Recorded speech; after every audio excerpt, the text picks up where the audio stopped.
You ready? Good morning. Welcome to the I don't have my glasses on, the August 18th, 2016 Downtown Design Review meeting. First order of business is roll call. Betsy Brunstetter. Present. Gigi Faulkner. Charles Ainsworth. Present. Corey Bates. Nathaniel Harding. Present. Connie Scothorn. And Danielle Theriot. You have a quorum. Okay. Just confirmation, what is quorum for us? 4. Okay. So we're going to have to move along really fast. Do we have a motion on the minutes? Oh, okay, that is Corey Bates and Chuck Ainsworth motion. All in favor? Aye. Any opposed? There's one case withdrawn. There is one continuance request, and do we have a motion on that? Motion on continuance. We're asking it be continued to the September meeting. I think they need, they've had some productive, this is the foodie site, they've had some productive conversations with the neighborhood, but they need more time to incorporate it, so they're asking to continue September. Move to continue till the September meeting. Second. Okay, that was Gigi and Nathaniel. All in favor? Any opposed? Okay, we have 3 cases on the consent docket. It's all very exciting stuff. Any comments on the consent docket, or are you ready to move the consent docket? Jerry. Hi there. I'm Jerry Church. I'm with Downtown Oklahoma City Incorporated, 211 North Robinson. I want to speak on item DTCA 1600099. That's the downtown basketball court. We built this court. Pardon me. We have to either move it to the items for individual consideration, or and pull it up from the consent docket. Do you want us to pull it from the consent docket? Yeah, that'd be fine. Are you opposing it? No, I just wanted to add some clarity. And He's the applicant. Yeah. Okay, so so you do want to pull it? I don't want to pull it. I want you to approve it. So. Okay. Well, can you visit with the staff afterwards Yes. about the clarity? Yeah. All right. Okay. Do we have a motion for the consent docket? Second. Okay, that was Ainsworth and Harding. All in favor? Any opposed? The consent docket is approved. Cases for individual consideration. I'm going to do a little bit of rearranging, and can you help me with the item that I need to move? Okay, I'm going to move B to the heel of the docket. Oh, you want it to be first? Okay. It's your decision. All right, let's talk about B. We have a very limited amount of time here today, so I'm going to ask that everyone that speaks to this will be very succinct and try not to repeat the same thing that the person in front of you just talked about. So I know there are several people that want to speak to this today. Is the applicant present? Would you come forward, please? Good morning. I'm Mark Seibold. I'm an architect and city planner here in Oklahoma City representing the applicant. I'm happy to present this project. It's a new restaurant and bar for the Sosa and Arts District area. We have had a couple of conversations with the neighbors, and we feel like we've addressed their concerns, and we understand that there still may be ongoing concerns for the operational side. But regarding the downtown design review, the staff report fully covers all of the issues and concerns and some of the questions that we've had excuse me, through the design process. There are a couple of questions that we are still working with our structural engineer on for the securing the airstream down to the site. And then there's one slight modification on the railings on the front. The drawings at one point indicated a metal mesh deck. But we're actually going to use wood pine for the walking surface of the deck. And And if there are any additional questions after others speak, I'll be more than happy to answer. And that's the full range of your presentation? Well, the staff report covers most of it, and Okay. we're happy to address any other concerns. That is fine. I'll recap the staff Okay. report briefly. So this is essentially a renovation of an existing building and the construction of a new patio in the rear, which is on the south side. In the staff report, we identified some concerns about the material of the front ramp, the style of the front handrail, the material of the back ramp, and then there are some regulatory requirements affecting if the Airstream can be there. Like there's a prohibition against storing recreational vehicles. And so what makes this not a recreational vehicle is if it's secured to a permanent foundation and if the wheels are removed. So we, in the staff recommendation, we recommended that the all the pine materials be constructed out of composite wood instead of pine, that the ramp handrails be redesigned, that the foundation of the Airstream be confirmed, and that all of those changes come back to staff before the CA is issued. Okay. Have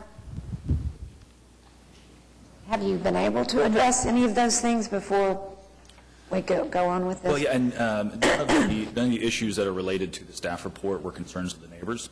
They had concerns over light, noise, parking, all of which the applicant will fully comply with municipal ordinances. Okay. Fine. Yep, thank you very much. Thanks. Do we have any people signed up to speak? Yes. Do you have like a list of those people or the sheets or?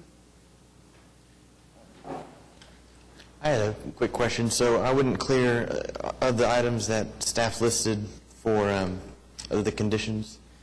Is the applicant amenable to those, such as, I didn't hear any reference to the composite wood. It sounds like it's still the pine wood.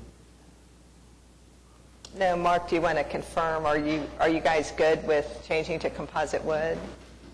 From a qualitative standpoint, yeah, there is a difference between the composite wood and the pine. At this point, as being a decking material, in the conversations with my client, is we see the cost as being excessive compared to the quality difference in the two materials. There's an additional consideration that that material, while it is considered a quality difference as far as the function and structural capacity. Both the pine decking and the Trex or the composite materials function the same. It's something I'd be happy to talk with my client at length about with the budget considerations. But at this point, we would like your committee to consider the pine based on our design preference. Well, just from recent experience in a commercial environment, pine is a huge maintenance issue, and the composite wood could have a permanent color that doesn't require painting as well as splintering. So anyway, just want to throw that We're out. happy to consider that, and especially as far as negotiations with staff, we're happy to do that. Any other questions for the applicant before he leaves the podium? Could you confirm the cladding on the new restrooms? It is a standing seam metal panel, vertically oriented, and so the seams will align vertically. And that's covering the west, south, and east facades of the new structure. Is there a color selected for that? Galvalume, traditional aluminum Galvalume. So I have a question for staff. Would they have to get a variance on the Airstream, or? There is, and if it is installed on a permanent foundation and the wheels are removed, they don't need, then it is allowed as then it's considered a permanent structure. Okay. And a variance isn't required. All right. Okay. Anything else for Mark before he leaves? Okay. Okay, Madam Chair, you asked, there are several people that signed up to speak on this one, Okay. and so I don't know if you guys have an order selected?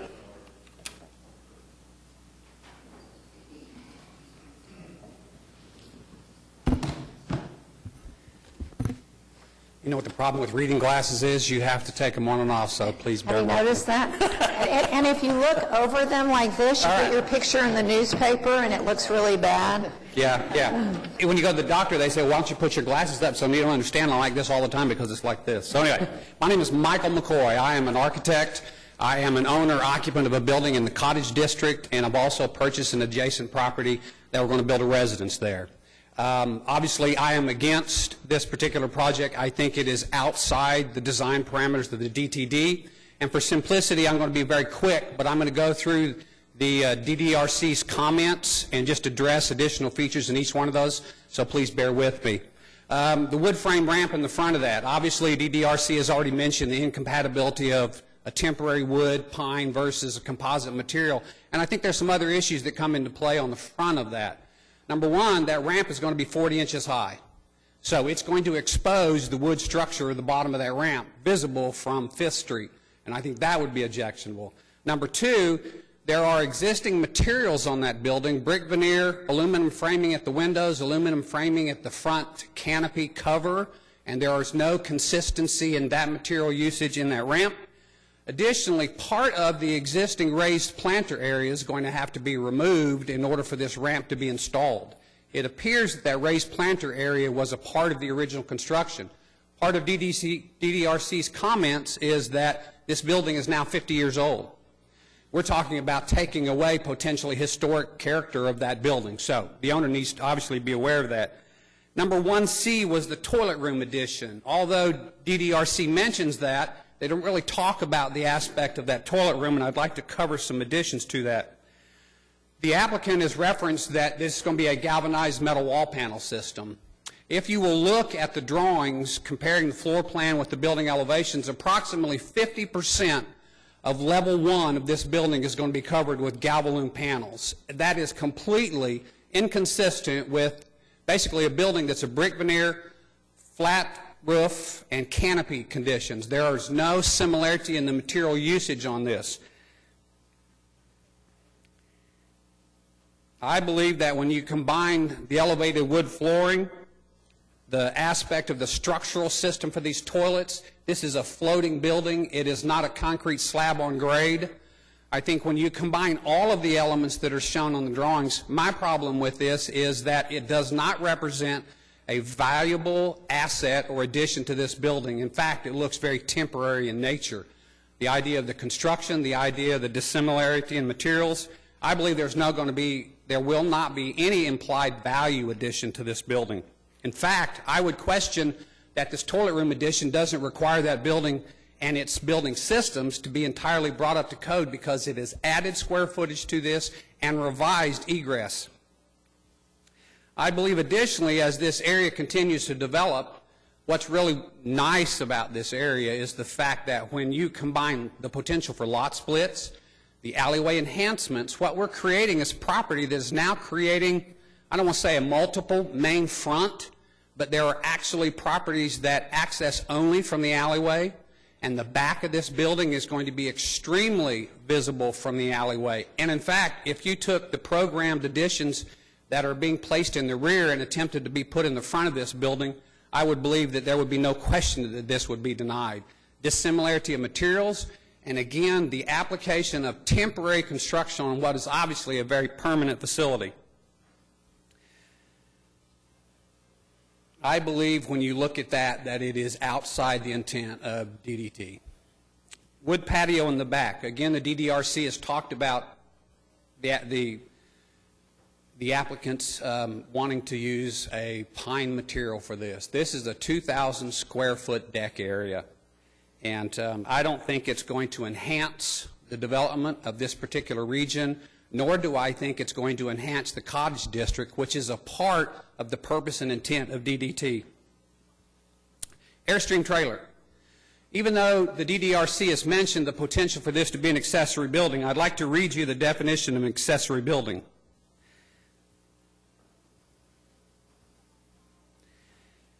Definition of accessory building is a subordinate building or portion of a building, the use of which is located on the same lot and is incidental to the dominant use of the main building or premises. Another definition puts clearly in front of incidental, so it's taking out any ambiguity. I believe that the following definition is more correct: a structure entirely separated from any other structure by space or by walls in which there are no communicating doors or windows or similar openings, and have a roof supported by walls or columns for the shelter or enclosure of persons, animals, movable property of any kind. That's simply the definition of a building. If we take this Airstream and we put it into the definition of the building, I believe there's some elements that come into play. Number one, I believe IBC comes into play.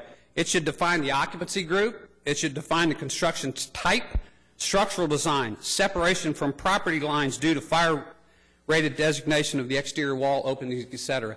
The key difference when you look at a accessory building and a building is human occupancy. This building obviously is going to have human occupancy, and it is vital to the operation of this building. That entire deck area would not be a functional situation without the addition of the Airstream. I believe the Airstream is a building and is not incidental to the usage of the main building.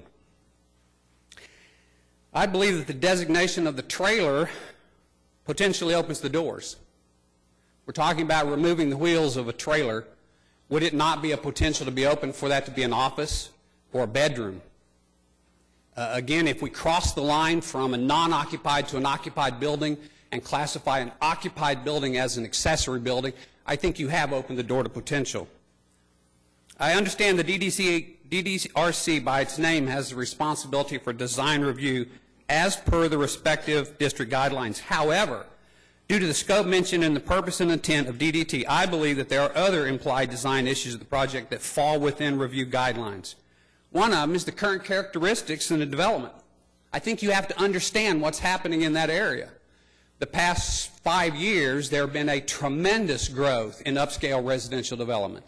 In fact, commercial and residential properties have been remodeled that have been remodeled appropriately for the progress of this district. This project is not consistent with the proposed or current growth pattern in this area. In fact, I think approval of this piece of property and the usage in the back is going to be detrimental to that same progress in the adjacent properties. I think there are quality of life issues that are apart because it's mentioned in the purpose and intent. One of them is light. According to Table 12.350.1, there are lighting standard minimums for this property. I think those minimum standards are going to be indeed minimum because of elevation changes in the rear. There are safety issues that are now coming into play. They are going to have to elevate that minimum light level in order to create an area of safety because of the elevation changes in the back. With the light fixtures that are selected for this, they are elevated. They are an exposed incandescent bulb or LED bulb. There is no light control. There is no light shading. In fact, they are strung above the adjacent fence. I believe that the light spread is going to be impossible to control, and because of the illumination level they're going to have to provide an area of safety, that it's going to be impossible for them to meet the 0.2 and the 0.1 foot candles as per code. The fence is not appropriate for the reduction of that light. That light is elevated above the Airstream, so it's going to be impossible to control that light spread to adjacent properties. Noise. The staff has already mentioned under 5A.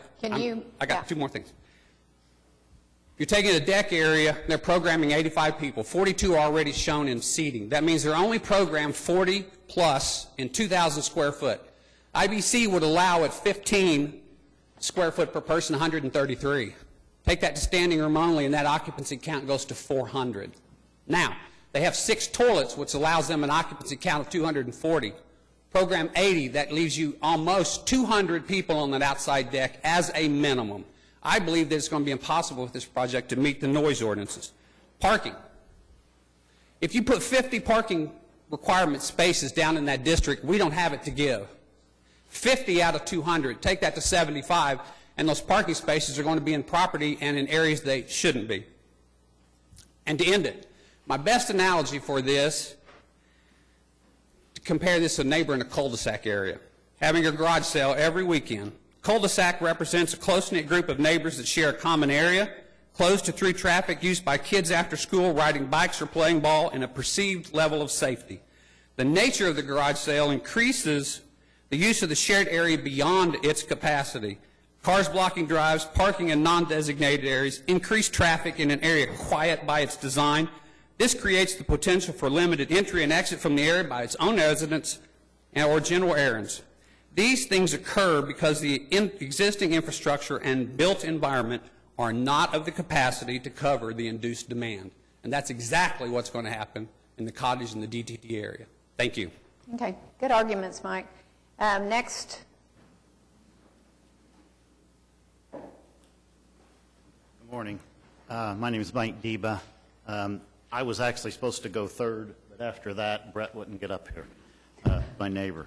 I own the property at the corner of 4th and Dewey. I've got I got 3 lots now, have 3 lots. Brett Price is building a house right there. I also have the property on 5th and Lee. It'd be the northwest corner of 5th and Lee. I'm sorry, southwest corner of 5th and Lee, where the townhouse is right across the street, and the Bob Moore building that they're building is right there, the 3 lots. So I'm adjacent to this property, and I'm across the alley to this property. And so, not to repeat anything that Michael said, I'm going to say me too. There's just a couple of points, which is through this whole process, I've become familiar with the DTD1, and I've read the rules on it, and there are 3 things that stand out, and I'm not going to repeat, like I said, anything, but it's supposed to be consistent design, compatibility for uses, and to create pleasant public areas. I don't believe that a bar with a 2,000-foot deck is consistent with the area. I don't think it's compatible. The I don't want to say airstream. The mobile home is not consistent, and it could change the whole design. Okay? Are we going to have mobile home parks now there or whatever? No matter how you dress it up, when I look out at it out of my window every time I walk up the stairs, because there's no trees or anything there, it's a mobile home. So they're asking for you all to approve a mobile home. And the restroom design, I'm not even going to go to that. Outside deck, Michael covered that.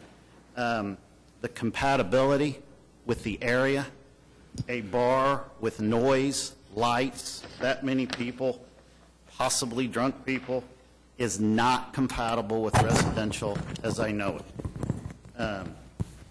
It's a complete disregard for the neighbors or the neighbors' thoughts. We have met with the owners a couple of times. I think I've met with them maybe 3 times. This area is, to me, residential or light office. It's not a bar area because there's families there. I helped with the John Rex School. We talked about the John Rex School to get families in there. I don't think this is consistent with it. And then to create a network of pleasant public spaces, noise, drunk people, capacity, lighting, parking, and that's something nobody's mentioned yet, but the parking on this, you get 200 people there. If you get 100 cars or even 80 cars, it is going to overflood the area with cars. Nobody is going to be able to come home at the office from the office at 7:30 or 8:30 at night because we won't be able to park. I understand the parking requirements are not there, but it does need to be taken into consideration for pleasant public spaces. And if you go through the 3, things that says consistent compatibility and to create the pleasant public areas, it fails on all 3. And if, in my opinion, it does not create something in the area, number 1, that fits with the design and that fits in with the neighbors. And that's what I have to say, and I think Brett Price, neighbors, going to speak next. Okay, Thank you. Hello, good morning. Brett Price, building the home, as was mentioned, at 511 North Dewey. I had a lot of notes written up, but Michael did a great job, and Mike Deba as well. And Corey, I appreciate your questions on the restrooms, because that was one of ours as well, so I appreciate you noticing that. I, like many people, are opposed to what the applicant is proposing. As you can see, I'm building my house. The reason I chose this house, I've lived downtown for 10-plus years. I've been a member and a president of Urban Neighbors. I genuinely care about this area. I've lived in the CBD, Deep Deuce, Midtown, Sosa. I lived in all these areas over the 10 years to find a place to build my home. I picked this place because there are over 20 homes that have been completed within a few blocks over the last 3 years. There's another 20 in active planning stages. In my opinion, this use is not compatible with what's going on in this area. I actually told Mike before he got up that I wasn't going to speak, but I do have a 1-year-old and a 3-year-old, so I told him this morning I have to speak. It's interesting to me that on May 10th, I received a letter from the city that said they were applying for an ABC3 overlay. It was met with overwhelming opposition. They withdrew it. I think what's shown in the site plan and the elevations, as well as the renderings, are misleading. They show the fence that's to the top of the RV as if it won't be seen. That RV is 9 to 10 feet tall. They're going to have a 4.5-foot fence, so in my opinion, that's misleading. They say this is a restaurant. I've met with the owner and his architect on one occasion, owner several times. They told me this is going to be a restaurant. Their architect told me to my face this is the smallest kitchen he's ever put in a concept. I think it goes to show their intent, even though on the site plan they show what is a panini machine, is labeled as a panini machine as their kitchen, but yet on the rendering, they put in a cutout of this RV, and it's clearly a bar. And I think that just goes to show the intent of what they're trying to do here. It was mentioned the materials they're using. We're all communicating, and with your help, we're using good materials that are lasting, that are permanent for the area. I just don't see how this is compatible at all. I think it sets a very dangerous design precedence to allow a mobile home to be called a building and used in this nature.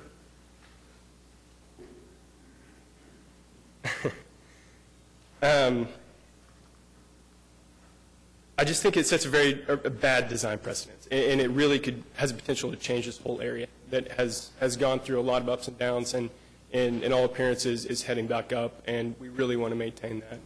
I appreciate your time. All right, thank you, Brett. Anyone else to speak to this? You come forward, please.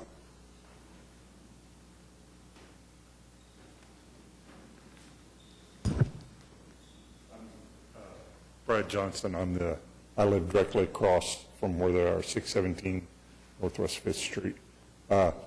My bedroom is, if you bring the shot up with a little white car in front of it, my bedroom is directly across from where the front of the restaurant is. My porch that Mr. Spencer built the house for us, my porch is directly, the third floor porch is directly overlooking the whole property. So I have a full view of what's going on every night before I go to bed. And that's my son's car actually parked in front. And if it goes through the whole process and everything's done, as it stands right now, any major event that goes on downtown, there's no parking there anyway because they come all the way to there to park. Arts Festival, now that they've moved the Arts Festival, all the things, there will be no parking anyway. I'm a restaurateur too. Me and Keith Paul both live on the same street, and we have the dirt in between both of us.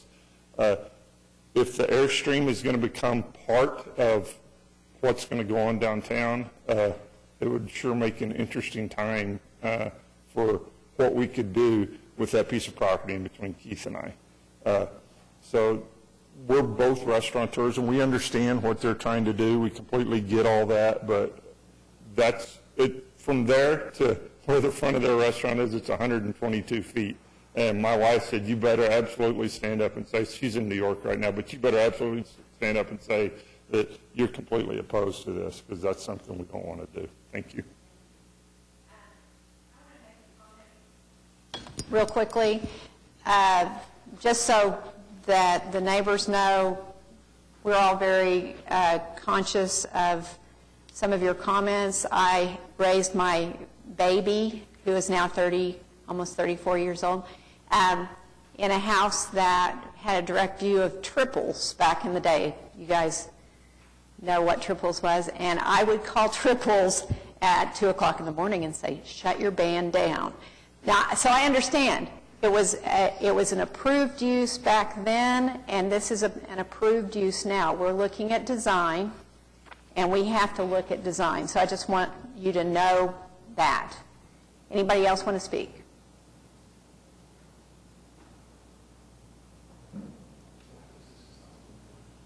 This is zone DDT1.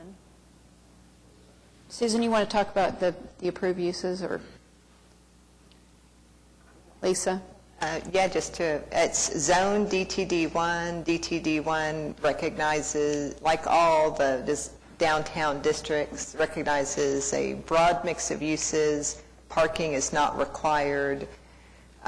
Noise and light ordinances are evaluated and cited outside of design review. Building code issues are evaluated by the permit desk, not design review. So obviously I understand all these things intersect with design, and a well-designed project can mitigate all of those items. But again, Betsy, to be clear to your point, it's an allowed use, and we can only evaluate design items. Hi. Hi. Tommy Swank. I'm an attorney here with Mr. Debe. I'm sorry? I'm an attorney on behalf of Mr. Debe, who had spoken a little bit earlier. Can you tell us your name, please? Can I spell it? No, can you tell us your name? I did. Ami Swank. Okay, thank you. And you'll need to write it down on the thing. I have.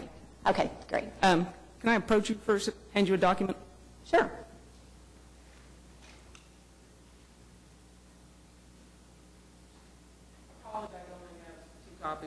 We can pass them around. Okay.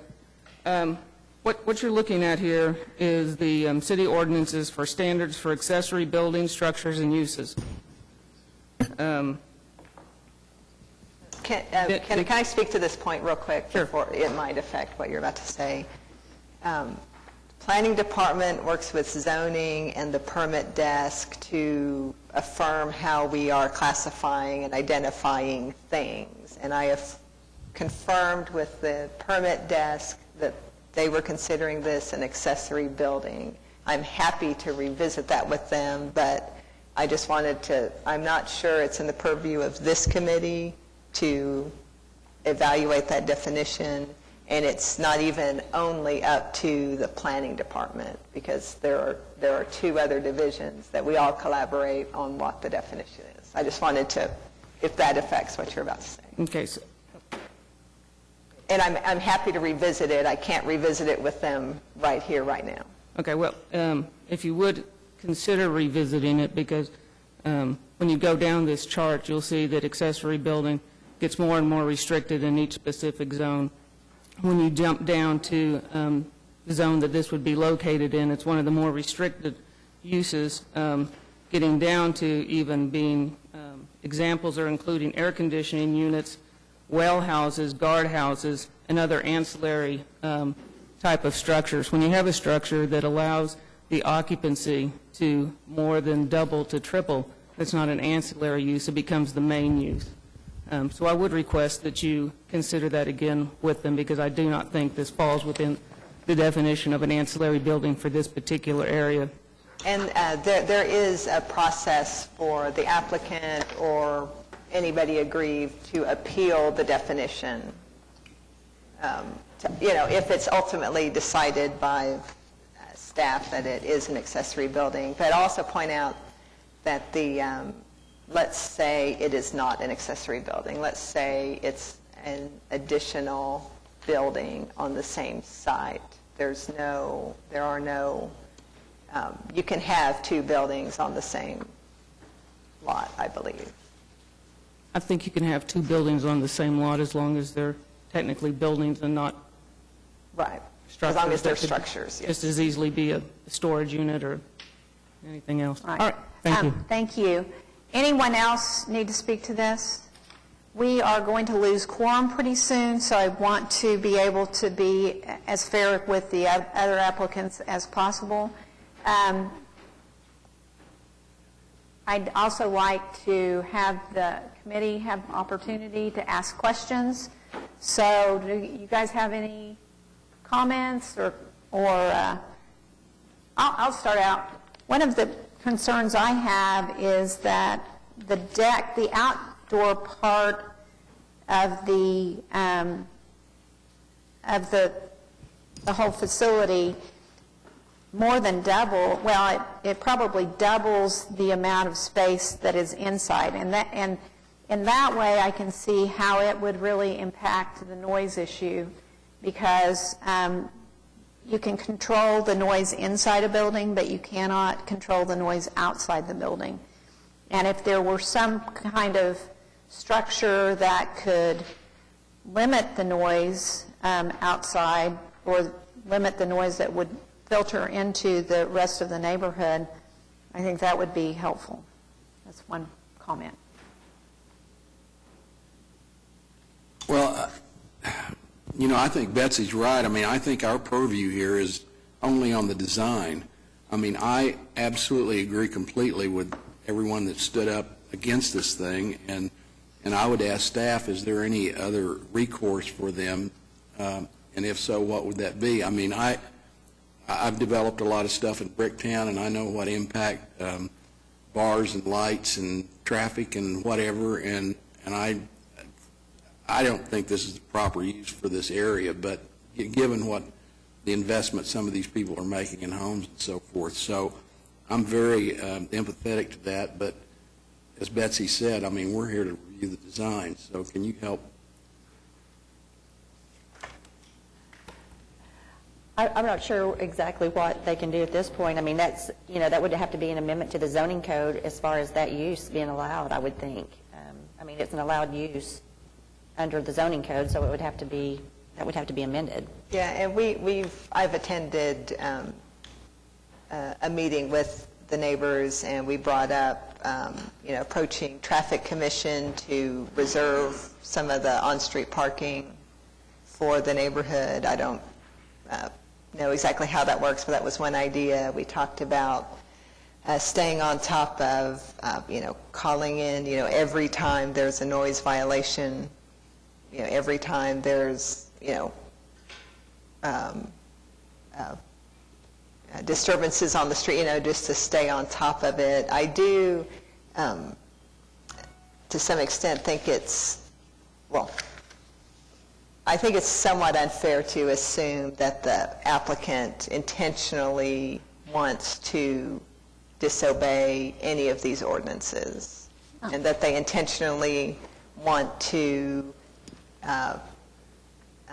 run an ABC3 when it's clearly permitted and assessed as a ABC2.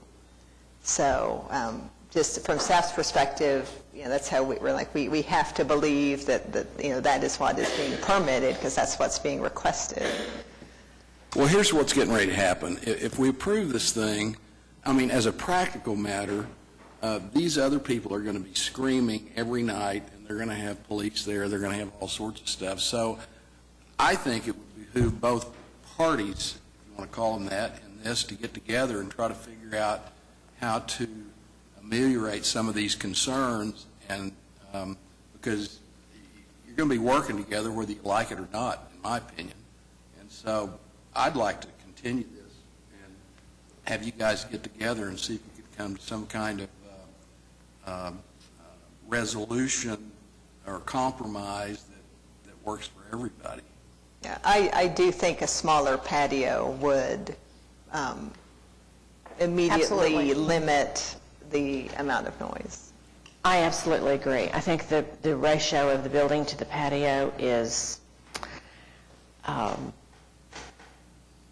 the design that I would want to see in this location, and I would like to see more of a rendering of what this is actually going to look like from the standpoint of all those metal panels, the restroom addition, and also I definitely agree with the deck materials that they need to be of a higher quality. So I would move to, if the applicant is willing to do that, I would move to continue this. Gigi, if I could, I just want to make a couple comments of my own before we close this up. I completely agree with the amount of wood that's being used, that the quality of the material should be of a higher standard. I do believe the perimeter fencing as a way of enclosing the backyard actually does somewhat fit within the context of the residential neighborhood. There's some other houses directly to the north that have wood slat fences. So I think visually, containing the rear yard with a wood slat fence is not out of context. There is a discrepancy between the perspective and the elevations and the height of that wall relative to the airstream. I guess at some point I'd like that clarified. I do believe the cladding of the restrooms on the rear, standing seam metal, I don't believe is in context with the building. This will be visible certainly from 4th Street. And then in addition to that, looking at the north elevation on 5th, using wood as a material for the ramp, I believe is out of context with the existing character of the north facade of the existing building. And I would urge the applicant to visit a different material for that ramp in front of the building.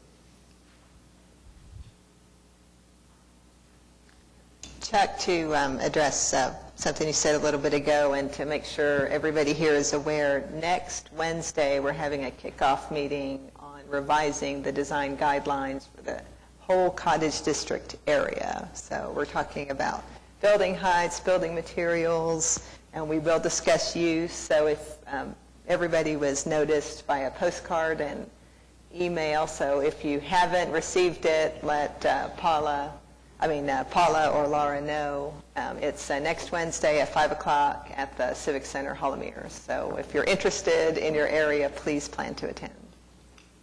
Then another comment on the design is I do think this is a really nice building that has some historic value, and the ramp does take away some of the features that I feel like could be retained, and I think that a greater study on how to get handicap accessibility into that building would be helpful. Now, we have a request that a continuance. I feel are incorrect that need to be addressed. Mark Seibold. Mark Seibold, architect and city planner on the project. My client is amenable to removing a portion of the deck and turning it back to the grass, the existing grass area.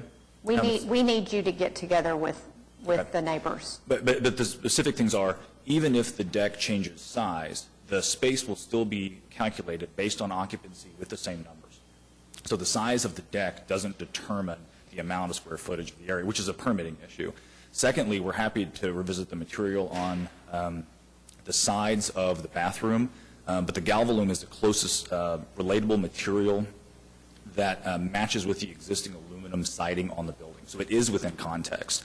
And then thirdly, if we do raise the height of the fence, which the client is happy to do, raising the height of the fence and lowering the height of the lights, which we will certainly be happy to modify, would remove the visibility of the exterior material there. We're open to suggestions on the other materials that might be useful. Unfortunately, like brick or any other sort of heavier material would be difficult to achieve. But I just wanted to clarify a few things. I would say more durable materials. Are you willing to accept a continuance?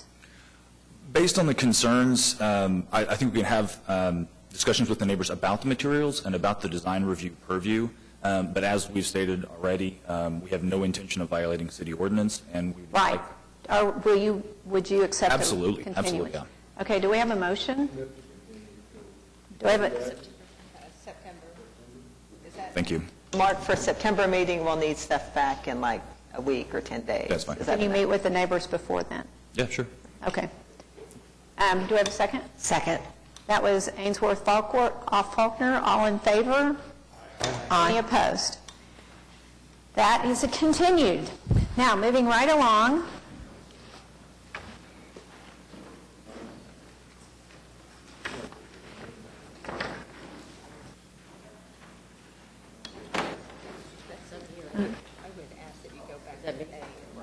Oh, that's what I was going to do. Okay, so we have a DTCA 16-00060, 1111 North Dewey Avenue. Are you present? Yes, ma'am. Yes. Okay. Good morning. I'm Paul Rising from TME, and I'm the consulting engineer who's the lead consultant for this project, which is to relocate and increase the capacity of the bulk O2 system at the Bone and Joint Hospital for St. Anthony's Hospital. The existing bulk O2 system, where it sits, is in an inadequate size to support the number of operating rooms that are in the facility. This is a self-identified and corrective measure being taken by the owner. We're not under any, so far, any requirement codes from JACO or the state. This is a self-identified issue that they are wanting to repair. They also have issues with the way the current bulk O2 has to be filled. It completely blocks the adjacent street. It's done underneath high voltage wires, 15 kV wires. And so the relocation of the tank is an issue. The only available space on the property that would still allow the bulk O2 system to serve the 8 ORs it currently serves is the corner that we've identified. We have gone through the process of discussing and getting recommendations and approval from the Traffic Commission to create a three-way stop, which will facilitate the fact that we're blocking the corner vision pattern, but also allow traffic to continue to flow during refueling processes. So at no time during the refueling process or refilling process of the O2 system will the street now be blocked the way it is when it has to be blocked on Dewey Avenue. So the need for the walls is actually not a screening issue. It's more of an issue to let us be in compliance with the NFPA requirements for the construction of bulk storage in the location where we have the sidewalk that's adjacent to the location, the equipment yard that's behind it. There are certain distances that have to be maintained. Those are strictly, are extremely reduced with the construction of the tank walls. Now, our walls only have to be so high, but to meet the requirements of the Downtown Design Review Committee, we actually raise them to completely obstruct where the walls are to conceal the O2, not really conceal, but to try to hide the O2 bulk system. However, we cannot make it a completely enclosed system in the space. There has to be room to meet the NFPA requirements. So all that is laid out in the documents that have been submitted, and we're asking that you approve the installation as we have shown it with the building materials and the visual presentation of the site, and then recommend that we have an approval for the variance that we need to be able to put it in the location that it is, which our review is this afternoon for the variance. Laura, can you address your concerns, please? This slide shows the location. They obviously don't have a lot of room to place this within their distance constraints to get it to the operating rooms. Two of the sides are going to make it look like it's a continuation of the building, the masonry sides, so it will extend out and literally look like the building has been extended. The two sides that will be the decorative metal will be, one will be this side on the north and then the side on the south. They obviously need several different variances. They are attempting to meet our requirements as far as the solid screening, but as you know, our regulations on fencing are very, very restrictive, and so they have height issues, they have material issues, and staff recommended approval and listed all of the different variances they're going to need, the main reason being that it will look like the building has been extended out, and it's not to me, once they get that in, I think it's going to look like it really goes there. So it's been a long process because they had to go to Traffic Commission, and so we're excited to finally be here with you. Yes. Okay. Do we have any comments or questions from the committee, please? No, I think it's been thoroughly vetted, and so I would move to approve the application. Oh, Do we have a if there are second? no comments. Okay, you have some discussion. I just have one question. Is there a specific requirement that's driving access, 2 points of access into the area? Yes, there is. Actually, if you enclose you cannot enclose the O2 system by 4 walls. If you enclose it by 3 walls, then you have to triple the distances that are required, which means that we would have nowhere else to put it on campus. And just to clarify, was that motion I heard contingent upon the condition? Is that what I heard you say, as outlined in the staff report? Just clarifying. Yes, Okay. I'm sorry, and I didn't catch my colleague out of the corner of my eye here. He wanted to ask a Okay, question. so we have a motion. And So I have a motion to approve on the basis that it complies and that on the condition that the applicant receives a variance from the solid screening areas, screening color and material requirements, and maximum allowable fence height, fence material, maximum picket width, and design regulations. Okay. First motion is second from Nathaniel. All in favor? Aye. Any opposed? Do we have a motion on the Board of Adjustment variance? I'll provide a recommendation of approval to the Board of Adjustment for a variance from the following: solid screening through the maximum picket width and design regulations. Second. Okay, that was Faulkner Ainsworth. All in favor? Aye. Any opposed? Thank you. Thank you very much. Have a good day. Okay, so we're moving on to item C, 701 West Sheridan. Is the applicant present? Okay, I think we're all aware of the murals. Anybody have any questions about those? Just to clarify, the first one we're dealing with is the Stephen basketball. Adams. Yes, the basketball player, as I refer to it. They did go to the Arts Commission on Monday, and the Arts Commission supported this, the one we're discussing at the moment. Okay.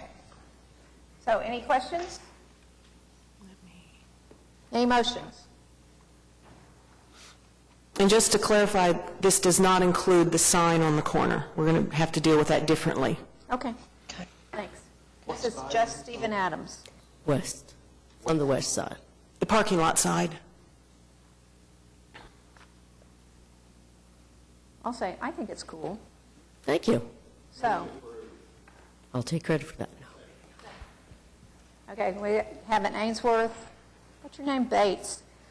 Motion, all in favor? Anybody opposed? Okay. Now, item D. There's another mural. And what was the Arts Commission? The Arts Commission, I guess the easiest way to say it is because this was done prior to any approval and it obstructs details of the building which go against the guidelines they use, they did not. Right, they did not recommend it because it doesn't match their mural design guidelines. They did want to make clear that they did think it has artistic merit and is somewhat appropriate thematically, but they did not recommend. Well, Yes, exactly. Well, they have like DDRC, they have explicit design guidelines, and it did not meet the guidelines. And then staff recommended denial because it does not. We have specific guidelines about ghost signs. We have specific guidelines about painting on unpainted brick. And we included some close-up pictures so you could see when we talk details, what details got, because of the dark, you can't see the details around the window, and just comparison of unpainted brick versus painted brick. In addition to the fact this building had paint on it previously, and it was removed, which was really kind of cool. And I included those pictures in your packet, and thanks to St. Louis County for having those online so that we could actually get to them. And even though it had been painted over before, the ghost sign came back when they removed that gray paint that had been there. Right. So and I'll flip to those really quickly for the people that are in the audience. A lot of things we've done over time have actually protected buildings. They had metal over the windows and they had painted the gray, and they were able to get that paint off, and I'm very excited they were able to do that. So painting over that again is concerning. This is a view that showed after the gray paint had been removed, and the ghost sign is right there. And we're very specific in our how we discuss ghost signs, and that's where the ghost sign was, and preserving them. And right now, it's been painted over again. So I could continue with staff report, but you all read it, and so staff does not support the request and are recommending denial. Okay. Any comments from you guys? I would kind of like to see if they could come back, if we could continue them, and they could come back with some suggestions to remove some of that paint that is obscuring the architectural detail. Am I allowed to say anything about their recommendations or non-recommendations? So I've been in that building since 12, and I moved there specifically because it's a film building, and it's the only building on that street that's actually doing what it was originally set up to do, which is film. I got people, when I got excited because it came to up to purchase, and I found the people with the money to get it. So I'm trying very hard to keep the inside of that and the outside of that. I would disagree with several things. First of all, the windows or the around the windows that they're concerned about the paint obscuring, if you looked at that window, you would see when they ripped the metal off, they chipped every single one of those windows. So all of that brick has been destroyed, has to be replaced. All the windowsills have to be replaced. So I wouldn't say that it's obstructing any architectural detail because there's none left. They ripped them off. Secondly, we did get a ghost painter to come to take a look at it, and effectively what would happen is when we try to restore it, you'd be painting a new sign because there wasn't enough left. It wasn't because it was deteriorated over fading. It was deteriorated because they removed the paint. So what would have been there for us to bring out was not entirely there. We even contacted Paramount to do it, and that was a non-starter for them. So, and we tried to stay as close as we could with the script and so forth, and you can see that the brick is still visible through all of that. Next, I would point out, if you look at the other picture that Laura had a minute ago of the entire side of that building, which, as you know, as she points out, is the whole thing from the north to south. Oh, you mean the old picture? Even the new picture. Well, without the mural, but without the gray paint as well. Okay, got it. Hang on. Let me get there. Keep going. I don't know where you had it. There you go. That one? Okay. You'll note there's at least 4 types of on that surface of that building already. There's tile, there's stucco over brick, there's paint over brick, there's plaster over brick. This is not exactly, conforming to anything. So we're trying very hard to remind people this is a film district and there's film here. And we're the only building trying to do that. And that's what I think the mural represents is this building has a history of film and music. As you know, after Paramount, Video Viewmore was there, who owned Muzak. I still have Muzak in that building. Well, it's updated Muzak, but the system's still there. Pardon me, would you be willing for a continuance? Sure, yeah, that's fine. Do we have a motion at all? Just, is there something you want, do you want ideas on? How to pull the paint off of the architectural features but still keep the mural, because I do think it's very nice. Thank you. The architectural features being the window trim, is that what you're asking? And you might work with staff on that. Okay. Sure. We have a motion for continuance. Move to continue to September. Second. Second from Faulkner. All in favor? Aye. Any opposed? Thank you. And thank you very much Thank you. for being here. I'll call you. And I'm leaving, so Gigi is taking over.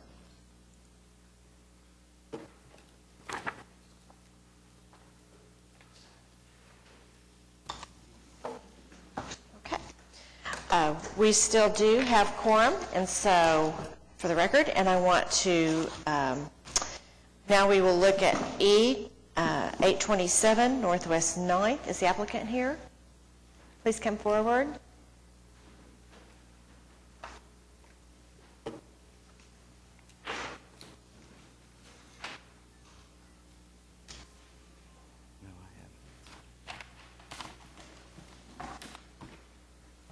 I'm Greg Smith. Hello. Please tell us about your Demolish the duplex. This is before you today not because of size, but because it was listed in one of the intensive level historic surveys as being contributing to a potential historic district. There has been no movement on establishing that historic district. There has been a lot of demolitions in that area, and staff, as you can tell, we recommended denial of the building. It's in deteriorating condition. As you can see, they have attempted to keep it secure by boarding it up because of damage caused by people breaking in the building, breaking the glass. It obviously does not conform to any of our current regulations, and so their desire is to build a new duplex, which would conform to all your requirements.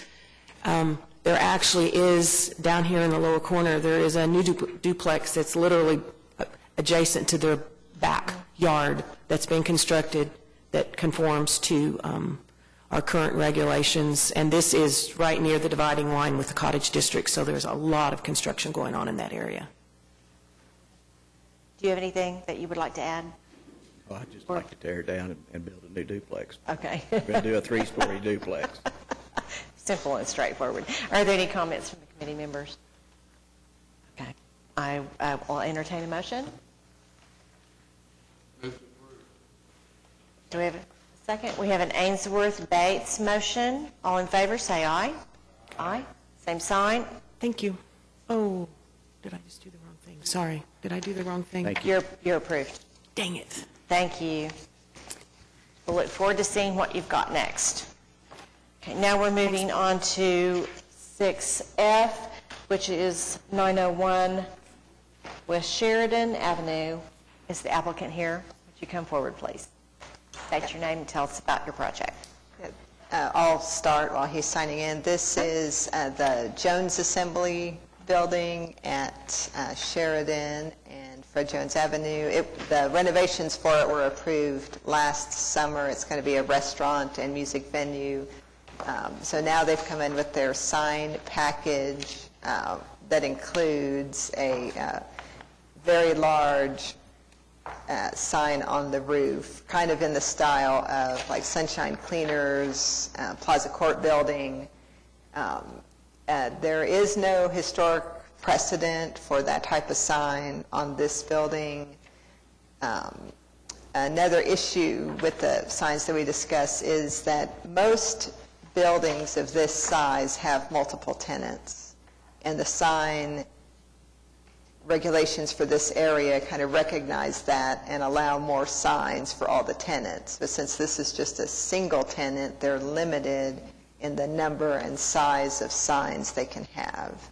So staff believes that the signs shown are appropriate, and that the big rooftop sign is probably a good eye-catching device for this type of venue. So we recommended approval. It would need several variances to allow what's shown. My name is James Boswell. I'm the architect on the project. She did a great job. So I have some comments, but you guys have had a long morning. If there's any questions. Please feel free to tell us what you'd like to about it. It's fine. Well, if you kind of look at the site plan, we're kind of landlocked. So signage is kind of where we locate it for its visibility is limited. The awning signs and the blade signs kind of address pedestrian. The rooftop sign, we're hoping, gives us that recognition from automobiles traveling in the area. Once the area gets developed, we will be probably one of the lowest buildings. There's 4 stories on 3 sides, 21 Cs, 5 stories, I believe, on the north side. The rooftop sign kind of adds a little bit of architectural interest to the building. There are some other rooftop signs in the area, Sunshine, the Buick Building, Automobile Alley, Midtown has one.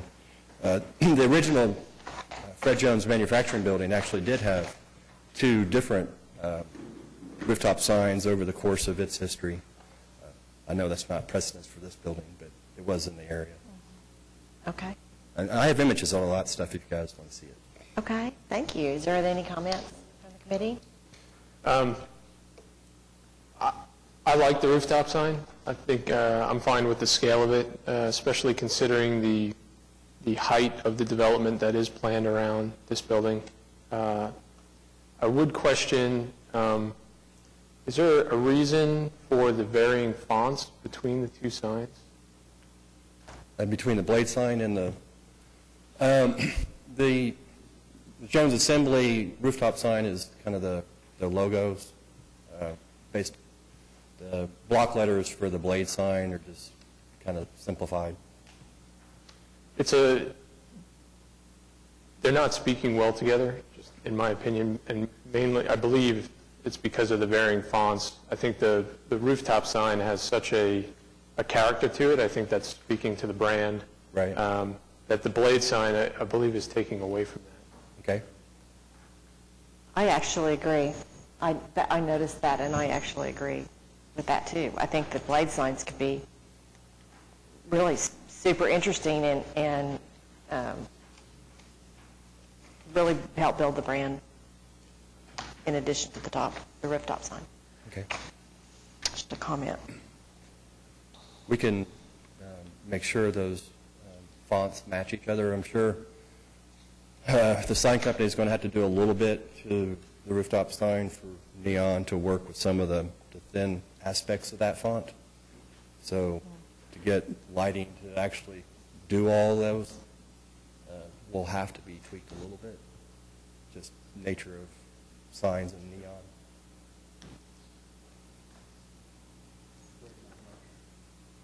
Yeah, sure. So you're open to revising the font on the blade sign? Yes. Okay. And if, Corey, if the committee wants to see it again, I think we can go ahead and... Can it be a staff approval, or would... I don't know. I was going to say, we can go ahead and make the motion on the variance, so you can move forward on the variance. Whether or not it comes back to staff or to the committee, time-wise, it should all work out. Okay, because I would recommend, let's have the sign company As long as it's, is it similar? shop drawing Same of or what similar? the actual signs are going to look like, and then we can present them to Okay, staff. yeah, shop drawing, yeah. Okay, so I move to approve the application on the basis that the project complies with the regulations and guidelines of the Downtown Design District zoning ordinance as referenced in section C and D of the staff report, with the conditions that A, the applicant obtains a variance from the Board of Adjustment from the maximum allowable number of signs, the maximum allowable sign surface area, and the allowable sign height requirements. And condition B, that the shop drawings for the signs are submitted to staff for final review. Do I have a motion of Bates Ainsworth? Motion and second. All in favor? Aye. Aye. Any opposed? Same sign. The motion is approved. And now we need a... Thank you. Then I move to provide a recommendation of approval to the Board of Adjustment for a variance request for the maximum allowable number of signs, the maximum allowable sign surface area, and the allowable sign height regulations. We have Bates Ainsworth, motion and second. All in favor? Aye. Aye. Any opposed? Same sign. The recommendation is also approved. Thank you very much. Congratulations. Can't wait to see it. Okay. And now we're looking at 916 Northwest 6th. Will the applicant come forward? Good morning. Vice Chair, I need to recuse myself from this application. Okay. We do have a recusal, and you're going to leave the... Or have to stay or revisit? We don't, yes. So Okay. you want to, you're going to abstain?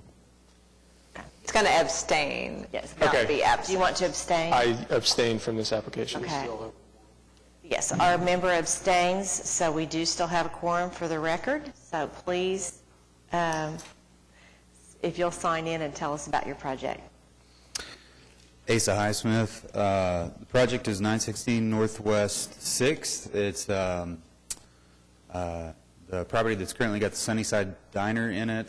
We are doing a restaurant in the larger portion that's on the west side.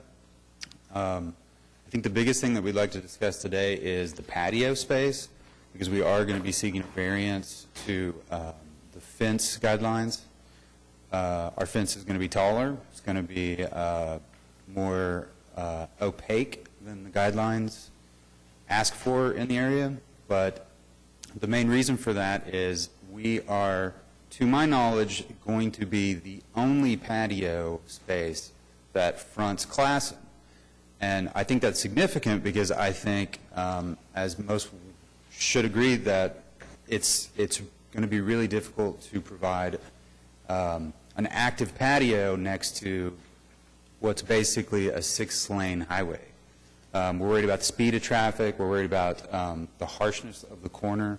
In order to soften that corner, the owner of the building has taken a lot of actions. Obviously, we've improved the streetscape there, added a lot of new greenery. But if you visit the site today, absent more intervention, we don't believe that the patio space will ever be a place for people to enjoy some time outdoors and some tacos. So we're asking for approval from the board to do what is at its highest a 5-foot fence. We actually feel like that's a pretty good compromise. Ideally, I think, for a space like this close to the road, we would probably do a higher fence, but we're trying to still stay in the character of Classen, keep it a little bit lower, but still provide the protection to people on the patio that we think will be required. It also, the fence does drop down on the north side near where our main entry will be. We see that as a bit of a compromise as well, because we are closer to the northbound traffic, which will, of course, be coming from the south of the site, with southbound traffic, across to the west. That's kind of the gist of, the variance that we're seeking. Other than that, I would rather just open it up to questions about the design that you guys might have. Laura,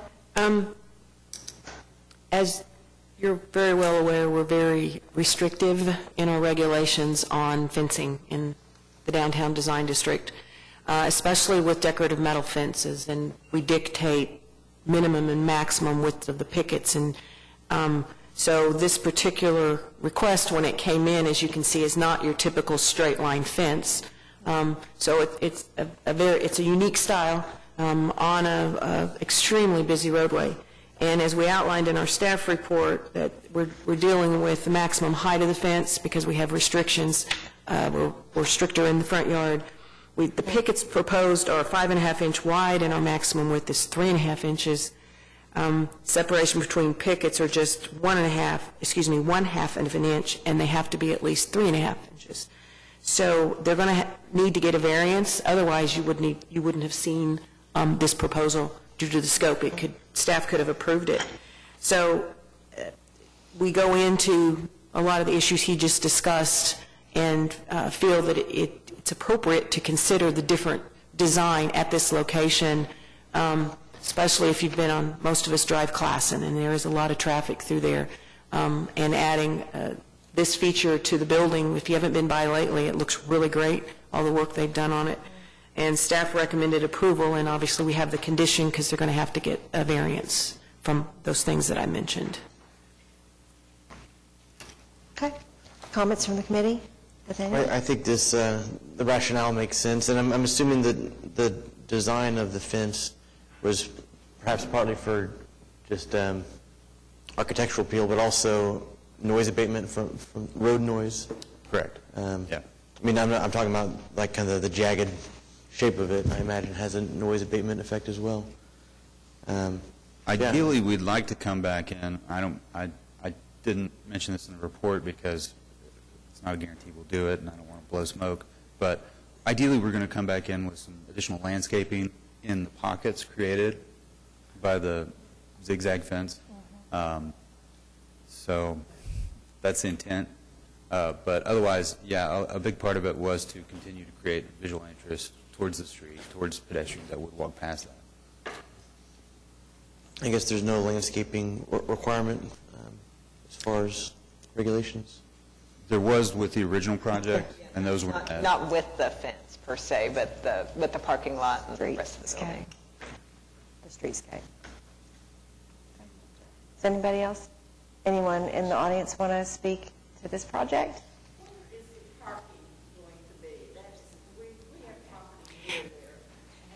Would you mind very much coming up and speaking? Thank you.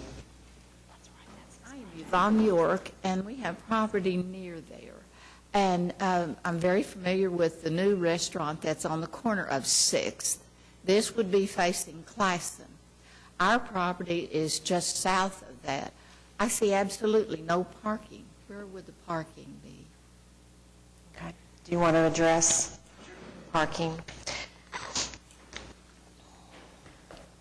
Currently, we've got spaces along the north side and along the south side. The owner also owns a strip of parking to the south across the alley that is dedicated for this project currently.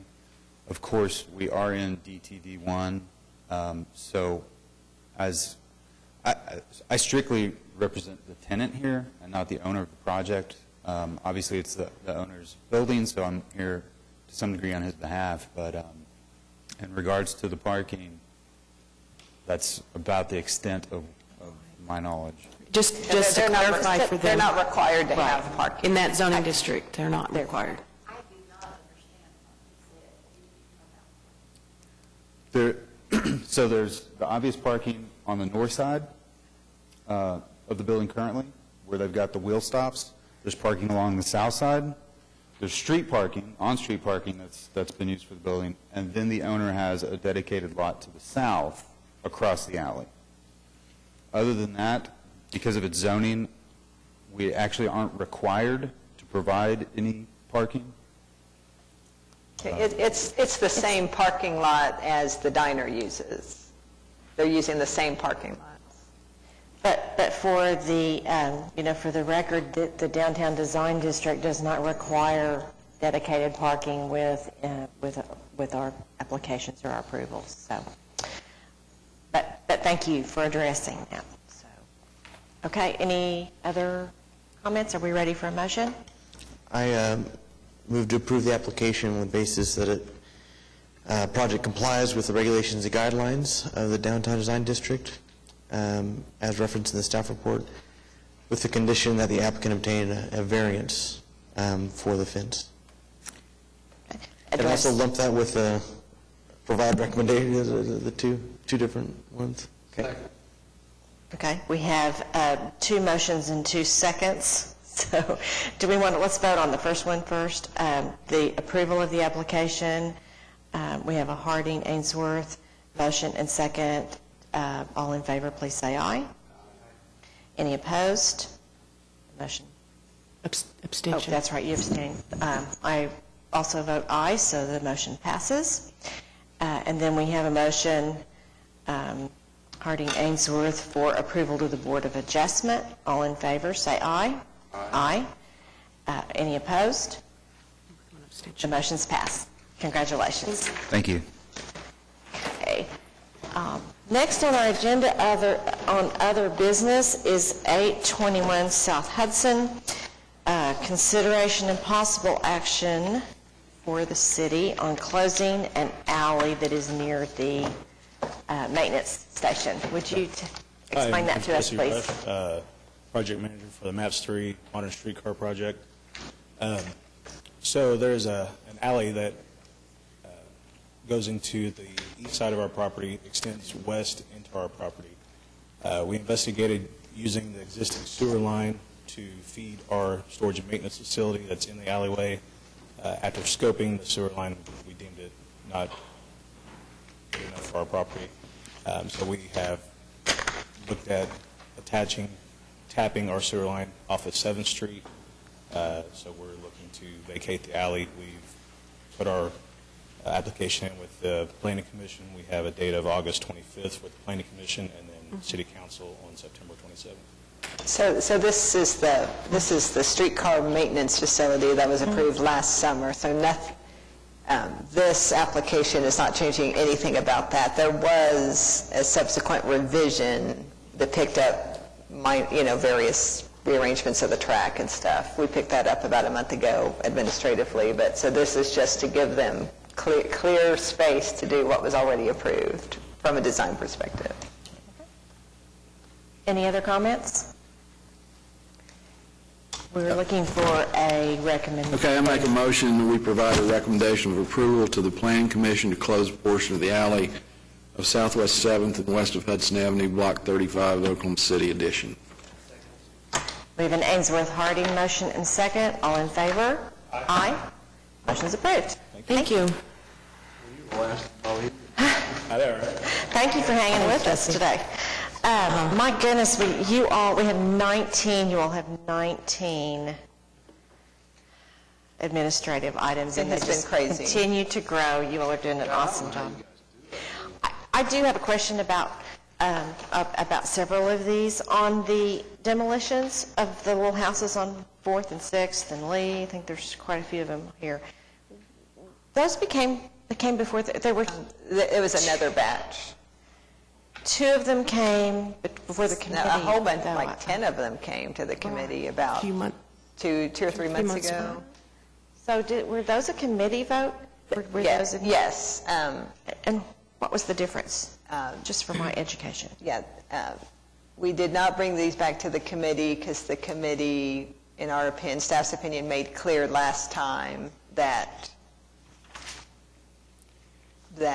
none of those of that same type and location needed to be saved.